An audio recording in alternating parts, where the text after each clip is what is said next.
بنسمع قصص كتير قوي عن التحرش الجنسي.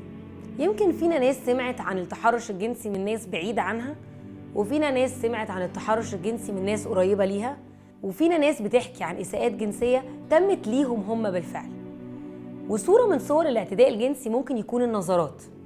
أصعب حاجة في النظرات إنها ما ينفعش تتمسك على الشخص. أصعب حاجة على النظرات إنه الشخص اللي بيتأذي أو البنت اللي بتتأذي مش عارفة تقول قوي فلان بيبصلي نظرات مش مريحة. يعني إيه الإثبات بتاعها؟ أو هتسجله إزاي مثلا، ولا هتصوره إزاي؟ هي ممكن تحصل في أقل من ثانية، بتضايق وبتزعل وبتحسس البنت إنه في حد كسر الحدود بتاعتها، حد دخل في مساحة بتاعتها ما ينفعش يخشها. وأصعب حاجة في النظرات زي ما كنت بقول إنها ما تتمسكش.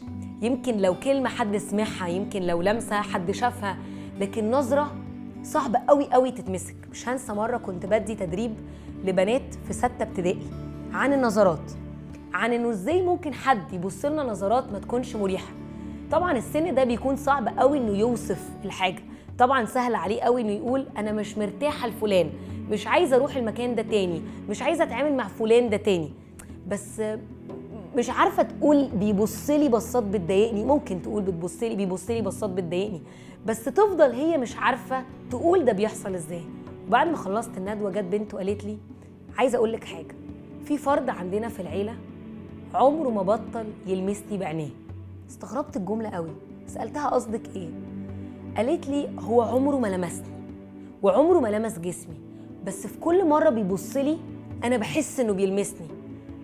معبرة قوي البنت اللي في السن ده اللي تعرف توصف الوصف بالدقة دي. وصفت وصف صريح وواضح، قالت الإحساس اللي ورا الفعل، قالت إن حست إنه بيلمسها في رغم إنه بس بيبصلها.